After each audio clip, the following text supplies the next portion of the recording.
भोजपुरिया समाज के प्रणाम आदाब। रउआ देख रहल बानी नारायणी न्यूज आ रउआ साथे हम बानी संदीप त्रिपाठी।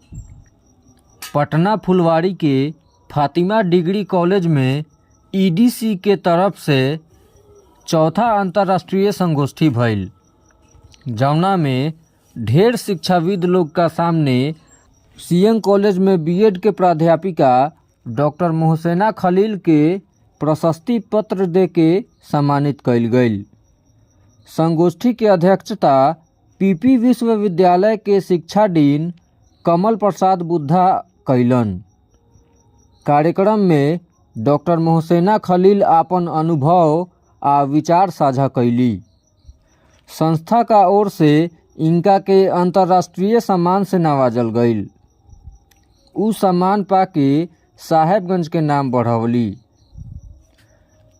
एह मौका पर नालंदा खुला विश्वविद्यालय के कुलपति प्रोफेसर संजय कुमार, कैपिटल विश्वविद्यालय कोडरमा के कुलपति प्रोफेसर प्रमोद कुमार, पाटलिपुत्र विश्वविद्यालय के कुलपति professor Rakesh Kumar, chief postmaster general Bihar circle engineer Anil Kumar सहित अन्य शिक्षाविद मौजूद रहस।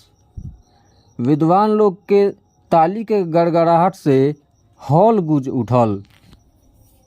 मुकम्मल किया जा सके तो एक बार पुनः एजुकेशनल डेवलपमेंट काउंसिल के तमाम जिम्मेदारान के तरफ से आप सबको बधाई, शुभकामनाएं, मंगल कामनाओं के साथ इसी तरह से आप लोग शिक्षा, संस्कार, संस्कृति, अनुसंधान को जन जन तक पहुंचाएं। हर बच्चा शिक्षित हो तभी बिहार आगे बढ़ सकता है। रउआ सभे नारायणी न्यूज के लाइक करी, सब्सक्राइब करी।